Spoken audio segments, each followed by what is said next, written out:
Hello friends, जैसे कि हमने अभी इसके पहले पार्ट 1 हमने वीडियो अपलोड किया है, उसको आप ज़रूर देखिए।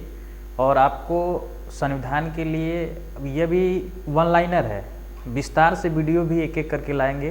तो धीरे धीरे थोड़ा ये पूरा हम भरोसा देंगे, आपको दिलाएंगे कि आपको जो है कि दोबारा संविधान पढ़ने की ज़रूरत नहीं होगी। जो चीज़ें ना समझ में आए आप उसको बार बार देखिएगा, और उम्मीद मेरा है कि आपको ये वीडियो पसंद आएगी। तो एक एक करके हम लोग पार्ट 1 पार्ट 2 करके वीडियो लाएंगे। तो चलिए अभी हम लोग पार्ट 2 के लिए देखते हैं। इसमें हम लोग पार्ट 1 में आपको जो है कि संविधान सभा का गठन और प्रस्तावना की चर्चा किया था, और आगे हम लोग संविधान से संबंधित पार्ट 2 चर्चा करेंगे, जिसमें हम लोग संविधान की विशेषताएँ होगी, और साथ ही साथ जो है कि आगे हम लोग भाग 1 से शुरू करेंगे। तो देखिए इसमें क्या क्या आपको मिलता है। तो चलिए चर्चा करते हैं हम लोग, जो है कि थोड़ा सा आप वेट करेंगे। चलिए देखिए आ गया संविधान की विशेषताएं। तो चलिए देखते हैं हम लोग संविधान की विशेषताएं में। सबसे पहले हम बात करते हैं तो भारत का संविधान कैसा है। तो भारत का संविधान अगर हम बात करें, पूछे कि भारत का संविधान कैसा है, तो एक चीज़ ध्यान रखना है, भारत का संविधान लिखित एवं विश्व का सबसे बड़ा संविधान है, व्यापक संविधान है। ठीक है, सब लिखित एवं विश्व का सबसे व्यापक संविधान है। अगर सबसे पहले अगर हम लिखित संविधान की बात करें, तो सबसे लिखित संविधान जो सबसे पहले वो अमेरिका का है, ध्यान रखना है। और सबसे कठोर अगर पूछे तो सबसे कठोर संविधान जो है आपका अमेरिका का है, इस चीज़ को ध्यान रखना है। क्यों? क्योंकि अब तक उसमें सिर्फ और सिर्फ 27 बार संशोधन हुए हैं, और उसमें केवल और केवल जो है 7 अनुच्छेद है। लेकिन वहाँ पे ध्यान रखना है अमेरिका में दोहरी नागरिकता है, इसलिए भी इस तरह से चीज़ें है। और काफ़ी विश्व का सबसे कठोर संविधान माना जाता है अमेरिका का। और सबसे कम समय में लिखित संविधान जो है कि वो आपका सिर्फ 4 महीना में ही संविधान लिख दिया गया था। और लेकिन भारत का संविधान लिखने में 2 वर्ष 11 माह 18 दिन लग गए थे। अतः भारत का संविधान विश्व का सबसे बड़ा लिखित संविधान है। और भारत का संविधान अंशतः लचीला है और अंशतः कठोर है, इस चीज़ को आपको ध्यान रखना है। तो भारतीय संविधान का स्वरूप कैसा है? तो संरचना में संघात्मक है, अर्थात भाग 1 हम जब पढ़ेंगे तो उसमें देखेंगे कि भारत जो है राज्यों का संघ है, यूनियन ऑफ स्टेट है। ध्यान रखना है, एक शब्द होता है फेडरेशन ऑफ स्टेट, तो ध्यान रखना है फेडरेशन ऑफ स्टेट नहीं है, भारत का जो संविधान है यूनियन ऑफ स्टेट है। तो चलिए भारत का संविधान कैसा है? तो संरचना में संघात्मक है। भारत में किस प्रकार की शासन व्यवस्था अपनाई गई है? तो भारत में ब्रिटिश संसाधात्मक प्रणाली है, अर्थात भारत में जो आपका जैसे आपका ब्रिटेन में शासन व्यवस्था है, वैसे ही भारत में आपका शासन व्यवस्था है। अतः भारत में जैसे ब्रिटेन के समान, अतः हम मंत्री परिषद की बात करें तो मंत्री परिषद का जो वास्तविक प्रमुख होता है वो है आपका, वास्तविक प्रमुख की अगर हम बात करें वो होता है प्रधानमंत्री होता है, पीएम होता है। ध्यान रखना है, जैसे ब्रिटेन में है वैसे यहाँ पर है, अर्थात मंत्री परिषद का जो वास्तविक प्रमुख होता है वो कौन होता है? तो आपका जो है मंत्री परिषद का वास्तविक प्रमुख होता है प्रधानमंत्री होता है। और नाम मात्र का अगर प्रमुख पूछे कि नाम मात्र का प्रमुख कौन होता है, तो यहाँ पे राष्ट्रपति होता है। अर्थात कोई भी पूरा अप्रत्यक्ष रूप से, ध्यान रखना है, पूरा देखा जाए तो अप्रत्यक्ष रूप से जो शासन व्यवस्था जो होता है, विधि हो चाहे कुछ भी हो, सारा प्रोविजन तैयार करती है ये मंत्री परिषद, जिसका वास्तविक प्रमुख होता है प्रधानमंत्री।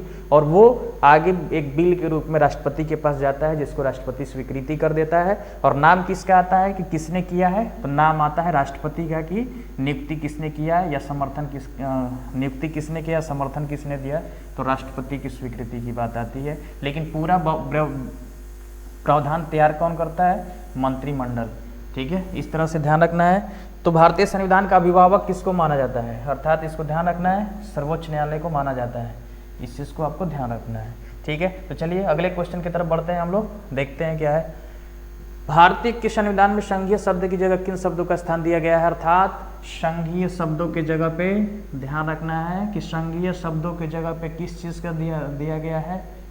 तो अभी हमने कहा कि भारत का जो संविधान है यूनियन ऑफ स्टेट है, अर्थात जो है कि यूनियन ऑफ स्टेट है, जो कि हमने कहा कि राज्यों का संघ है, न कि फेडरेशन ऑफ स्टेट। तो इस तरह से इसको ध्यान रखना है।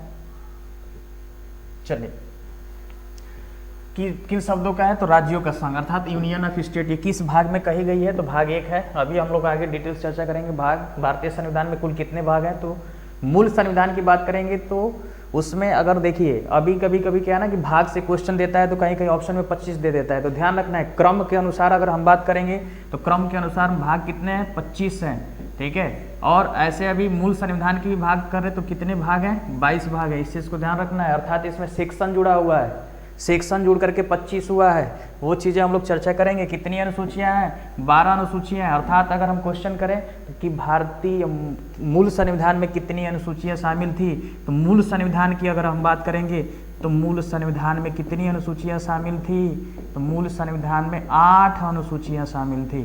अब क्वेश्चन आ जाते हैं कि वर्तमान में कितने हैं, तो वर्तमान में 12 है। आपसे क्वेश्चन पूछ लेता है 9वीं अनुसूची को कब शामिल किया गया था, क्लियर।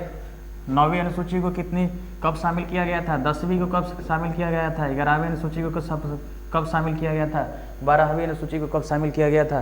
तो इस तरह से पहला संविधान संशोधन कब हुआ था, 1951 में हुआ था। अर्थात पहला संविधान संशोधन 1951 के तहत 9वीं अनुसूची को शामिल किया गया था। 52वां संशोधन किस एक्ट के तहत, तो 52 52वां संविधान संशोधन 1985 के तहत आपका 10वीं अनुसूची को जोड़ा गया था। और 11वीं अनुसूची को कब जोड़ा गया था, अर्थात 73वां संविधान संशोधन 1992 के तहत इसको जोड़ा गया था। ध्यान रखना, कहीं कहीं 92 रहता है, कहीं कहीं 93 रहता है, तो परेशान नहीं होना इसको। अर्थात 11वीं अनुसूची, 73वां संविधान संशोधन और 12वीं अनुसूची कब जोड़ा गया था, 74वां संशोधन आपका हुआ था 1993 में। अर्थात पहली अनुसूची पहला 9वीं अनुसूची पहला संविधान संशोधन 1951, 10वीं अनुसूची 52वां संशोधन 1985 और 11वीं अनुसूची 73वां संविधान संशोधन 1992-93। और इस तरह से आपका 12वीं अनुसूची जो हुआ था 1993 में। अर्थात 11 इसमें है अधिनियम विनियम, ध्यान रखना है, इसमें आपका दल बदल अधिनियम है। और 11वीं अनुसूची में आपका जो है कि पंचायतों से संबंधित बातें हैं। और 12वीं अनुसूची में आपको नगर पालिकाओं की चर्चा की गई है, अर्थात नगर पालिकाओं के अधिकार और शक्तियों का विवरण किया गया है, ठीक है। अब अगला क्वेश्चन है कि भारतीय संविधान अपना अधिकार किससे प्राप्त करता है, तो भारतीय जनता से प्राप्त करता है, ठीक है। इसी तरह अभी इसको देख लीजिए वन लाइनर, अभी इसको हम MCQ के रूप में, अर्थात अभी ये वन लाइनर करके है, फिर एक एक करके हम इसको MCQ करके ले आएंगे, क्वेश्चन आंसर करके 4-4 ऑप्शन के साथ आपका आएगा, उसमें और आसान हो जाएगा, ठीक है। भारतीय संविधान अपना अधिकार किससे प्राप्त करता है, तो भारतीय जनता से प्राप्त करता है। भारत में वैध प्रभुत्व सत्ता किस में निहित होती है, अर्थात किस में निहित होती है, संविधान में निहित होती है, ठीक है। तो इस तरह से हम लोग अगले टॉपिक की तरफ चल रहे हैं, अगले पेज जो है चर्चा कर रहे हैं, ठीक है। चलिए देखते हैं, ठीक है। चलिए अगला है भारतीय संविधान की संरचना किस प्रकार की है, कुछ एकात्मक कुछ कठोर। अभी हमने कहा अगर ऑप्शन में दे अंशतः लचीला और अंशतः कठोर तो भी सही है। लिखित संविधान की अवधारणा कहाँ ने जन्म लिया, ध्यान रखना। अभी हमने चर्चा किया कि विश्व का सबसे पहले अगर लिखित संविधान की बात करें तो अमेरिका का है, जो सबसे कम समय में अर्थात ये सिर्फ 4 महीना में और सबसे कठोर भी है, ध्यान रखना है।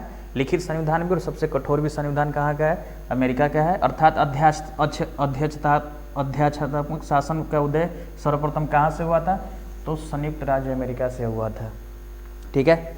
भारतीय संविधान में नागरिकों को कितने मूल अधिकार प्राप्त हैं, तो भारतीय संविधान को अभी वर्तमान की बात करें तो कितना है, 6 है। अर्थात मूल संविधान में बात करें तो भारतीय नागरिकों को 7 मौलिक अधिकार प्राप्त था। कितने मौलिक अधिकार, 7 मौलिक अधिकार प्राप्त थे, लेकिन वर्तमान में कितने हैं, 6 है। एक क्या हट गया, तो ये आपको ध्यान रखना है, संपत्ति का अधिकार अब क्या बन गया है, तो संपत्ति का अधिकार अब जो है विधिक या कानूनी अधिकार बन गया है। क्या बन गया है, विधिक या कानूनी अधिकार बन गया है। ये किस अधिनियम के तहत इसे संशोधित किया गया, तो ध्यान रखना है, क्वेश्चन इसमें तमाम क्वेश्चन एग्जाम में बने हुए हैं। अर्थात इसे 44वां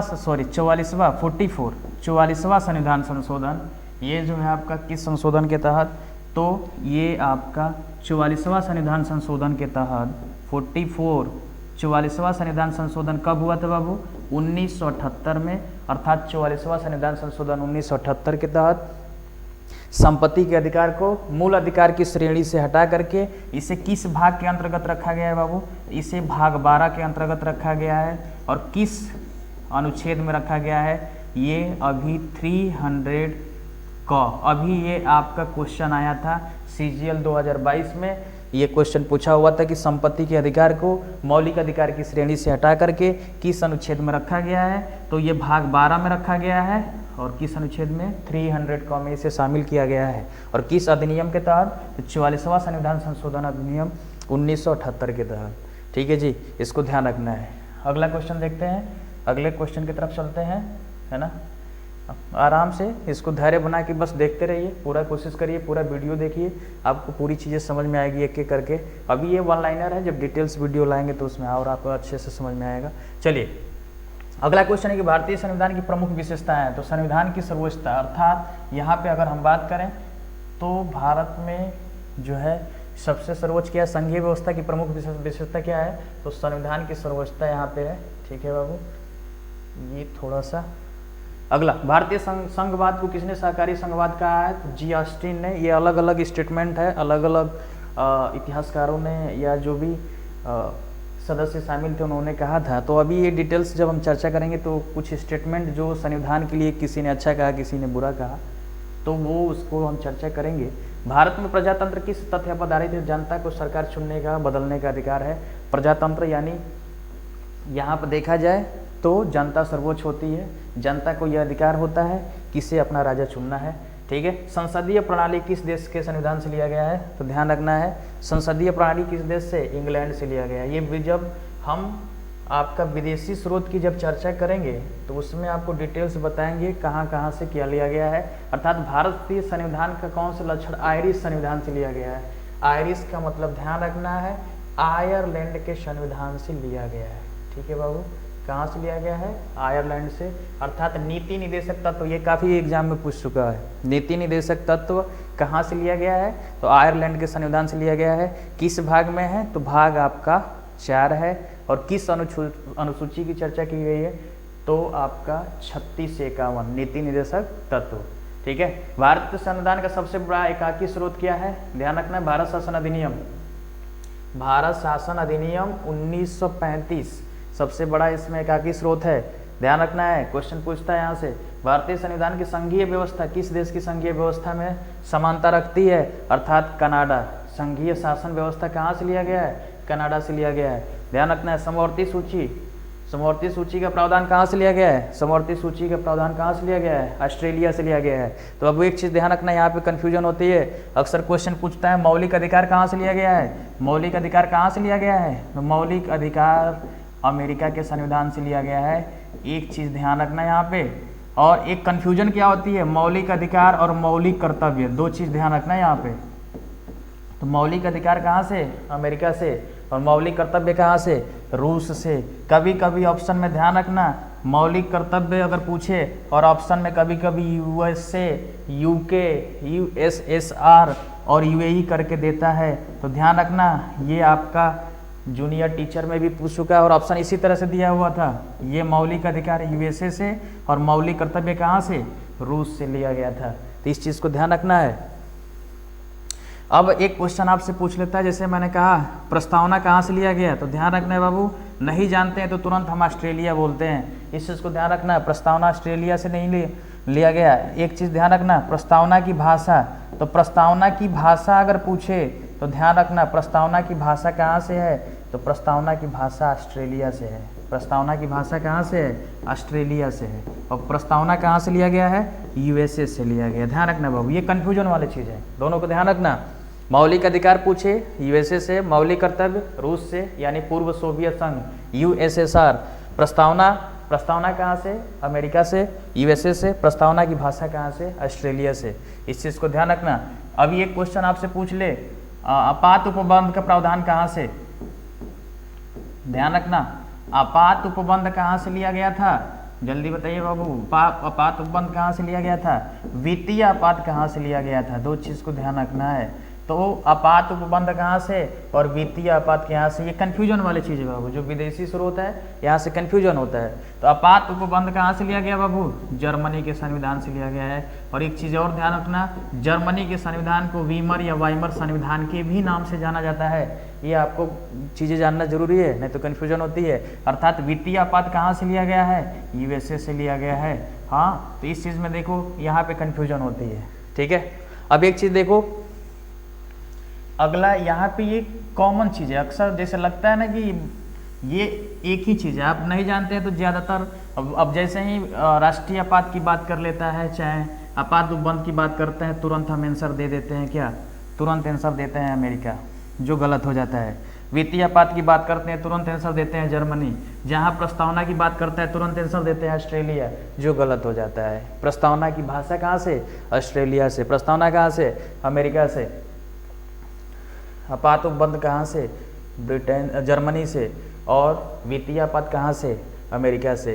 तो इस तरह से जो है कि विधि निर्माण की प्रक्रिया कहाँ से, ध्यान रखना है, विधि निर्माण की प्रक्रिया कहाँ से, तो विधि निर्माण की प्रक्रिया, इसको ध्यान रखना, ब्रिटेन से लिया गया है। कहाँ से लिया गया है, ब्रिटेन से लिया गया है।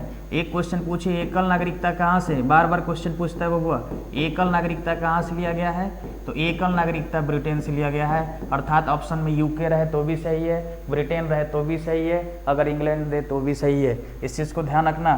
तो विधि निर्माण की प्रक्रिया कहाँ से, ब्रिटेन से। एकल नागरिकता कहाँ से, यूके से। और एक क्वेश्चन पूछे कि विधि द्वारा स्थापित प्रक्रिया कहाँ से, ध्यान रखना है। क्वेश्चन पूछे कि विधि द्वारा स्थापित प्रक्रिया कहाँ से, तो विधि द्वारा स्थापित प्रक्रिया, ध्यान रखना, यहाँ पे जापान से। विधि द्वारा स्थापित प्रक्रिया कहाँ से, जापान से। ये कन्फ्यूजन होता है, इस चीज़ को ध्यान रखना, ठीक है।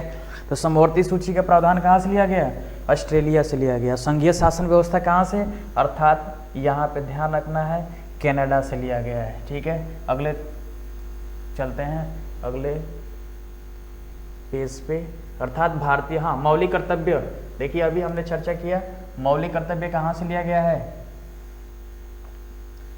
मौलिक कर्तव्य कहाँ से लिया गया है, मौलिक कर्तव्य कहाँ से लिया गया है। आज थोड़ा सा मौलिक कर्तव्य, हाँ ठीक है, ये थोड़ा सा दिक्कत हो रहा है, कोई नहीं, सही हो जाएगा धीरे धीरे, ठीक है। चलिए आइए, मौलिक कर्तव्य का प्रावधान कहाँ से, अभी हमने बताया मौलिक कर्तव्य रूस से लिया गया है। तो ध्यान रखना है, भारतीय संविधान में, मूल संविधान में मौलिक कर्तव्य को शामिल नहीं किया गया था। इसे जो है कब शामिल किया गया था, तो 42वां संशोधन के तहत। कब, 42वां संशोधन के तहत 1976 में शामिल किया गया था, ध्यान रखना है। मौलिक कर्तव्य को कहाँ से लिया गया, रूस के संविधान से लिया गया। किस समिति के सुझाव पर लिया गया था, सरदार स्वर्ण सिंह समिति के सुझाव पर लिया गया था। और कब लिया गया था, तो 1976 में लिया गया था। उस समय मौलिक कर्तव्य 10 मौलिक कर्तव्य को लिया गया था। और बाद में अर्थात 86वां संविधान संशोधन के तहत 2002 में, जो 2002 में जैसे कि हम जानते हैं कि भाग 4 क के अंतर्गत मौलिक अधिकार, मौलिक कर्तव्य को शामिल किया गया था भाग 4 के अंतर्गत। और अनुच्छेद की हम बात करें तो किस अनुच्छेद के तहत, 51 क तहत किया गया था। तो इसी में ये 10 मौलिक कर्तव्य को शामिल किया गया था। लेकिन बाद में अर्थात 86वां संविधान संशोधन के 2002 के तहत अनुच्छेद 51 क में एक नया सेक्शन जोड़ा गया, 11। अतः वर्तमान में मौलिक कर्तव्यों की संख्या कितना है, 11 है, ठीक है। राज्य में कलेक्टर का पद औपनिवेशिक शासन ने किस देश से उधार लिया था, तो ध्यान रखना है, ये भी आपका इंग्लैंड से हो जाएगा। समान संरक्षण की बात करता है, कहाँ से, यूएसए से लिया गया था। सर्वोच्च न्यायालय की व्यवस्था संविधान ने किस देश के संविधान से लिया है, तो ध्यान रखना है, सर्वोच्च न्यायालय कहाँ से, अर्थात राज्य अमेरिका से, संयुक्त राज्य अमेरिका से। इसमें ध्यान रखना है, अगर पूछे कि संविधान की सर्वोच्चता कहाँ से, तो अमेरिका से। वित्तीय आपात कहाँ से, अमेरिका से। प्रस्तावना कहाँ से, अमेरिका से। महाभियोग की प्रक्रिया कहाँ से, अमेरिका से। ये सारा चीज़ ध्यान रखना, इंपॉर्टेंट चीज़ें हैं, ये पूछ लेता है अक्सर क्वेश्चन, ठीक है जी। तो चलिए अगले टॉपिक की तरफ, अगले चलते हैं, अगले पेज पे हम लोग, ठीक है, अगले पेज की तरफ चलते हैं। अगले पेज में है, चलिए संविधान संशोधन की किस देश से लिया गया है? तो दक्षिण अफ्रीका से। संविधान संशोधन दक्षिण अफ्रीका से, मस्ट इंपॉर्टेंट, कई बार क्वेश्चन पूछा गया है। विधि के समक्ष समानता कहाँ से लिया गया है? इंग्लैंड से लिया गया है। विधि के समक्ष समानता अभी हमने बताया, ध्यान रखना है, ठीक है। वह संवैधानिक दस्तावेज कहाँ से जिसका भारत शासन ध्यान करने में प्रभाव पड़ा, तो ध्यान रखना है भारत सरकार अधिनियम 1935, ठीक है। भारत के राष्ट्रपति की आपातकालीन शक्तियाँ किस देश से लिया गया है? तो जर्मनी के वीमर संविधान, अभी हमने कहा वीमर या वाइमर संविधान से लिया गया है आपातकालीन शक्तियाँ, अर्थात हमने उसमें ध्यान रखना राष्ट्रपति को 3 तरह की आपात शक्तियाँ प्राप्त है जो हम लोग पढ़ते हैं, जिसमें कि हम बात करें आर्टिकल 352, 356 और 360 की बात होती है। ये ध्यान रखना 352, 356, 360 अर्थात राष्ट्रीय आपात। 352 क्या है? राष्ट्रीय आपात। 356 क्या है? राष्ट्रपति शासन। 356 क्या है? राष्ट्रपति शासन। और 360 क्या है बाबू? तो 360 है आपका वित्तीय आपात। ध्यान रखना है 360 क्या है? वित्तीय आपात। अगर क्वेश्चन पूछता है कि भारत में राष्ट्रीय आपात कितनी बार लगा है, तो 3 बार लगा है। राष्ट्रीय आपात कितनी बार? 3 बार लगा है, ठीक है बाबू। कब कब लगा है? तो ध्यान रखना 1962, 1971 और 1975। 1975 अर्थात 1962 में भारत चीन युद्ध जो हुआ था, भारत चीन युद्ध। 1971 में भारत पाक युद्ध जो हुआ था, और 1975 में एक शब्द था आंतरिक अशांति के आधार पर राष्ट्रीय आपात लगा था, जो बाद में 44वां संविधान संशोधन 1978 के द्वारा आंतरिक अशांति को हटा करके इसके जगह पर सैन्य या सशस्त्र विद्रोह शब्द रखा गया था। क्या रखा गया था? सैन्य या सशस्त्र विद्रोह शब्द रखा गया था। इस चीज़ को ध्यान करना है आपको, ठीक है बाबू। चलिए अगला, ये चीज़ आपातकालीन शक्ति है, ध्यान रखना है, ठीक है बाबू। चलिए अगले हम लोग पेज की तरफ चल रहे हैं, ठीक है। चलिए मूल अधिकार किस देश के संविधान से लिया गया है? मूल अधिकार अभी हमने चर्चा किया कि मूल अधिकार कहाँ से लिया गया है। मूल अधिकार कहाँ से लिया गया है? मूल अधिकार अभी हमने बताया यूएसए से लिया गया है। कानून द्वारा स्थापित शब्दावली किस देश के संविधान से लिया गया है? तो अभी हमने इसकी चर्चा किया था, जापान, है ना। विधि द्वारा स्थापित जापान। महाभियोग की प्रक्रिया कहाँ से? अमेरिका से, ठीक है। महाभियोग की प्रक्रिया कहाँ से? अमेरिका से। अभी हमने चर्चा किया था इसका, ठीक है। चलिए न्यायिक पुनरावलोकन हमने बताया, न्यायिक समीक्षा पूछे या न्यायिक पुनरावलोकन पूछे कहाँ से लिया गया है, इस चीज़ को ध्यान रखना। ये पूछे तो कहाँ से? न्यायिक पुनरावलोकन या समीक्षा अमेरिका से, और प्रस्तावना की भाषा कहाँ से? ऑस्ट्रेलिया से। ये मैंने चर्चा किया हुआ था, ठीक है। चलिए अब थोड़ा सा हम लोग एक अगले टॉपिक उसी में है, विदेशी स्रोत हमने देखा। विदेशी स्रोत के बाद जो है ये एक नया टॉपिक आपका संविधान के भाग से है, ठीक है। संविधान के भाग से है, तो चलिए देख लेते हैं। भारतीय संविधान के कितने भाग हैं? 22 भाग हैं। देखना एक चीज़ ध्यान रखना, अगर एक पुलिस में आपका पुलिस में पूछा हुआ था, ऑप्शन में 22 नहीं दिया हुआ था, तो एक चीज़ ध्यान रखना है, अगर क्रम के अनुसार से देखा जाए तो अभी मूल संविधान में बात करें तो 22 ही भाग है, लेकिन क्रम के अनुसार से बात किया जाए तो कितने भाग हैं? 25 भाग हैं। इस चीज़ को ध्यान देना है, ठीक है। संविधान के किस भाग में संशोधन प्रक्रिया है? 20वें भाग में है, ठीक है। किस भाग में है? 20वें भाग में संविधान संशोधन प्रक्रिया है। ग्राम पंचायत की व्यवस्था किस भाग में है? भाग 9 में है, जैसा कि आप जानते हैं। मूल कर्तव्य का उल्लेख किस में है? भाग 4 क में है, ठीक है। मूल कर्तव्य किस में है बाबू? भाग 4 क में है, ठीक है। अगला पेज पे चलते हैं हम लोग, देखते हैं राज्य के नीति निर्देशक सिद्धांत किस भाग में है? भाग अभी हमने चर्चा किया, नीति निर्देशक तत्व कहाँ है? भाग 4 में है। किस अनुच्छेद के तहत है? किस अनुच्छेद में है? 36 से 51। भाग 4 में क्या है? 36 से 51। भाग विषय तथा अनुच्छेद क्वेश्चन आ जाता है। भाग 1 में क्या है? तो भाग 1 में संघ तथा राज्य क्षेत्र, अनुच्छेद क्या है? 1 से 4। इस चीज़ को ध्यान देना है। भाग 2 में क्या है? नागरिकता क्वेश्चन पूछता है, और मेरे हिसाब से संविधान के आप सिर्फ भाग 1 से 6 तक पढ़ लो, 15 पढ़ लो, 17 पढ़ लो, 18 पढ़ लो, संविधान खत्म। संविधान खत्म। लगभग आपका 80%, 90% से 80% जो है कि जितने भी वनडे एग्जाम होते हैं भाग 3, भाग 4, भाग 5, भाग 6 से क्वेश्चन बनते हैं। तो इसीलिए हमने कहा उतना पढ़ लो, काम खत्म हो जाएगा आपका, ठीक है। संघीय कार्यपालिका की व्यवस्था किस भाग में है? तो संघ 5 अभी हमने चर्चा किया। संविधान के किस भाग में? मूल अधिकार भाग 3। भाग 2 में क्या है? तो भाग 2 में नागरिकता, है ना जी। नागरिकता भारत में कौन सी नागरिकता है? एकल नागरिकता है, ठीक है। और मूल अधिकार कितने हैं वर्तमान में? मूल अधिकार कितने हैं? 6 हैं। नागरिकता, भारत में कौन सी नागरिकता है? तो एकल नागरिकता। और एकल नागरिकता का प्रावधान कहाँ से लिया गया है? एकल नागरिकता का प्रावधान कहाँ से लिया गया है? तो एकल नागरिकता का प्रावधान ब्रिटेन से लिया गया है। ठीक है जी, चलिए अब आ जाइए थोड़ा सा अनुच्छेद और अनुसूचियाँ पे बात कर लेते हैं। एक आध क्वेश्चन बन जाता है कि भारतीय संविधान में अनुच्छेद कितना है, काफ़ी लड़कों को परेशान करता है।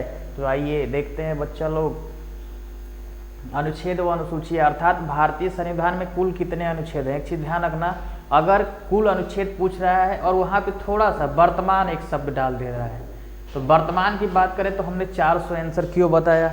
अभी रेलवे एनटीपीसी का एग्जाम हुआ था जिसमें ऑप्शन में दिया हुआ था 395 दिया ही नहीं था। तो एक चीज़ आपको ध्यान रखना है कि अगर मूल संविधान की बात करें तो अभी भी 395 ही अनुच्छेद है, अभी भी ध्यान रखना है, अभी 395 ही अनुच्छेद है। लेकिन ऑप्शन में अगर 420, 470, 490, 520 इस तरह से दे रहा है तो वहाँ ध्यान रखना है आंसर आपको 470 रीड करने हैं। अर्थात वर्तमान में पूछे कि कितने हैं तो ध्यान रखना अनुच्छेद अभी 395 ही है, लेकिन क्रम के अनुसार ये 470 क्या है? क्रम के अनुसार है। अर्थात इसमें जो है क्रम के अनुसार 470 है।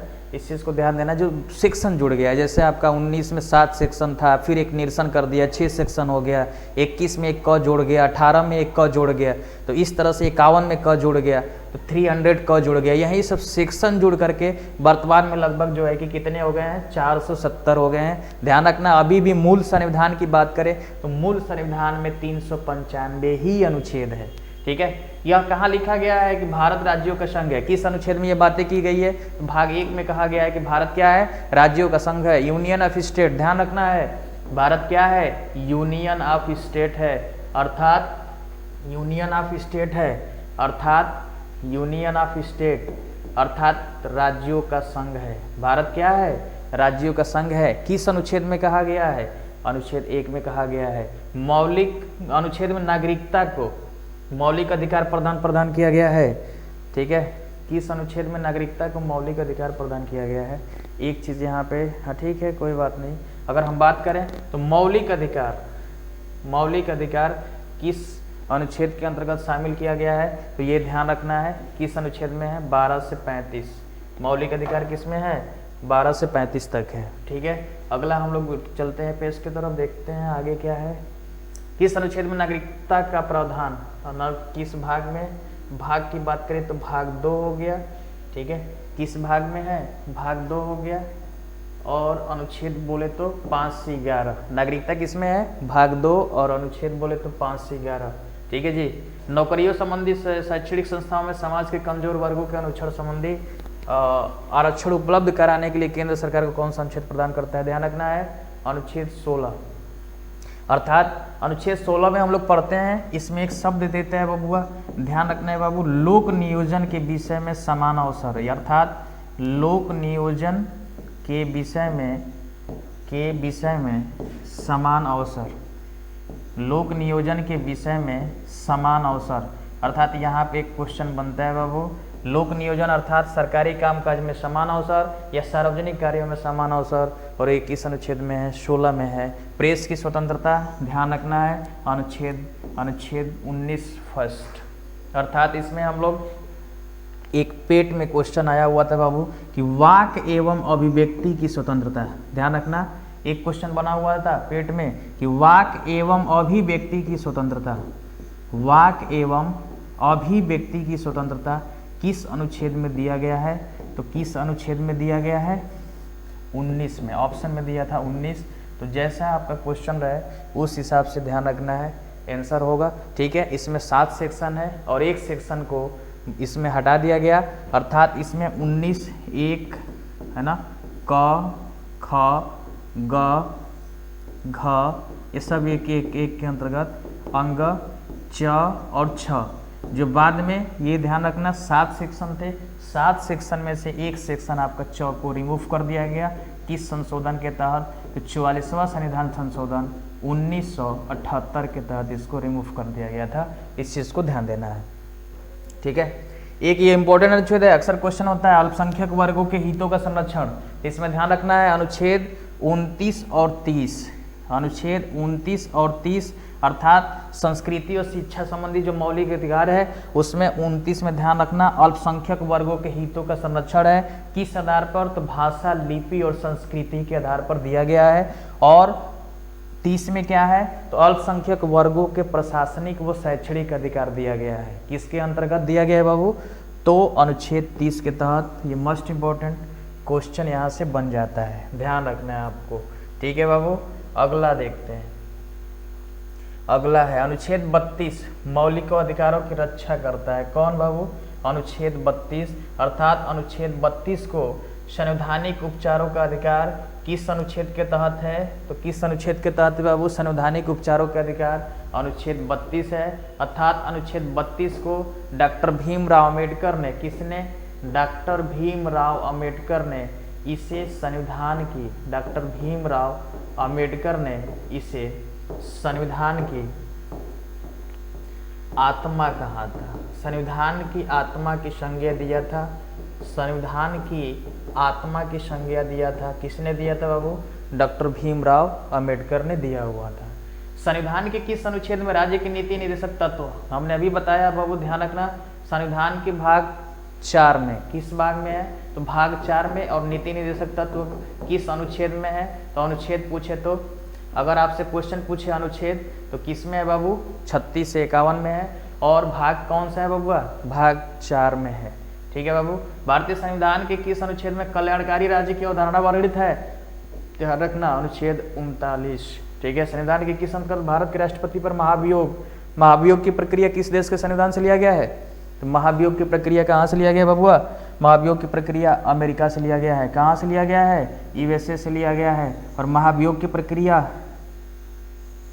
किस अनुच्छेद के तहत है? तो 61 के अंतर्गत है। क्वेश्चन आता है कि राष्ट्रपति को उसके पद से कैसे हटाया जा सकता है? महाभियोग की प्रक्रिया, आर्टिकल 61। अब ये महाभियोग की प्रक्रिया है क्या?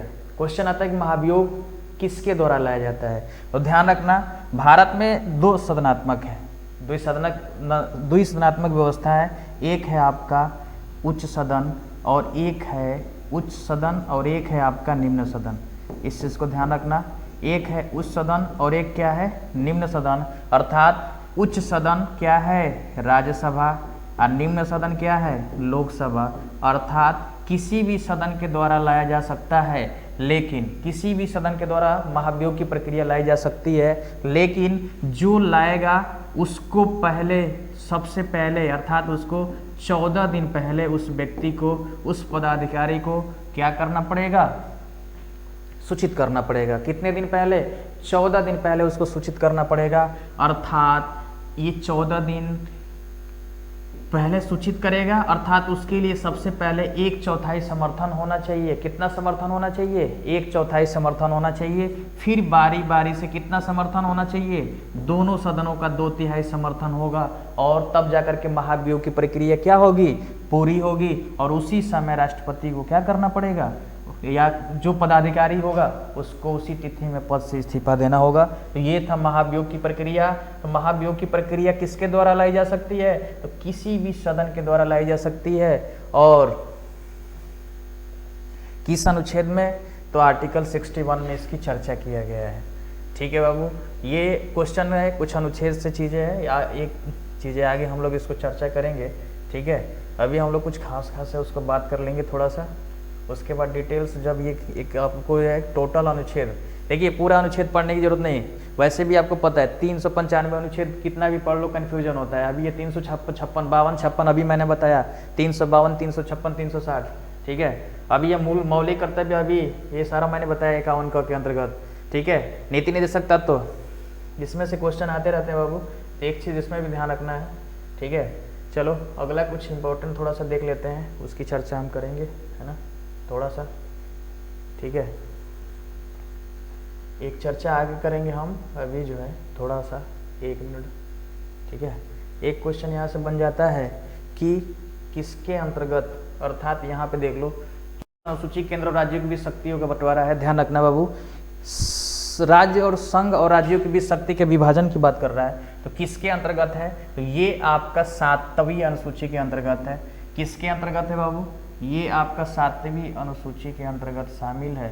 और 7वीं अनुसूची में क्या है बाबू, तो ध्यान रखना संघ और राज्यों के मध्य शक्ति के विभाजन है। इसमें एक क्वेश्चन आ जाते हैं बाबू संघ सूची, एक क्वेश्चन है संघ सूची, एक क्वेश्चन है राज्य सूची, विषय पूछ लेता है बाबू, ध्यान रखना पूछ लेगा कि संघ सूची में विषयों की संख्या कितना है, और एक क्वेश्चन है ध्यान रखना यहाँ पे समवर्ती सूची में विषयों की संख्या कितना है, ध्यान रखना।